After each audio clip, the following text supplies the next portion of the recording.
যে ব্যক্তি সামর্থ্য রাখে এরপর ফালাম ইউদাহি, কোরবানি দেয় না, ফালা ইয়াকরুবান্না মুসাল্লানা, সে যেন আমাদের ঈদগাহের ধারে কাছেও না আসে।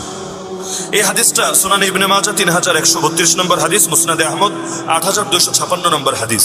এই হাদিসটা দুই ভাবে আছে, কখনো আল্লাহ রসুলের সূত্রেই ডাইরেক্ট বর্ণিত হয়েছে যে রসুল বলেছেন, কখনো সাহাবের সূত্রে বর্ণিত হয়েছে যে অমুক সাহাবী বলেছেন। কিন্তু এই জাতীয় কথা যদি সাহাবীও বলেন, বানায় বলতে পারেন না, কারণ গায়েবের বিষয়গুলো বানায় বানায় বলা যায় না। এগুলো রসুলের থেকে যদি শুনেন তখনই বলার অধিকার থাকে, যেটাকে ইলমের ভাষায় মারফুয়ে হুকমি বলা হয়। তাহলে কোরবানি করার সামর্থ্য থাকলেও যদি কোরবানি না করে, নবী বলছেন ঈদগাহের ধারে কাছেও যাতে না আসে। এর অর্থ কি? এর দুইটা অর্থ হতে পারে। এক অর্থ হইলো কোরবানি যেহেতু করি নাই, আমার নামাজেরও দরকার নাই।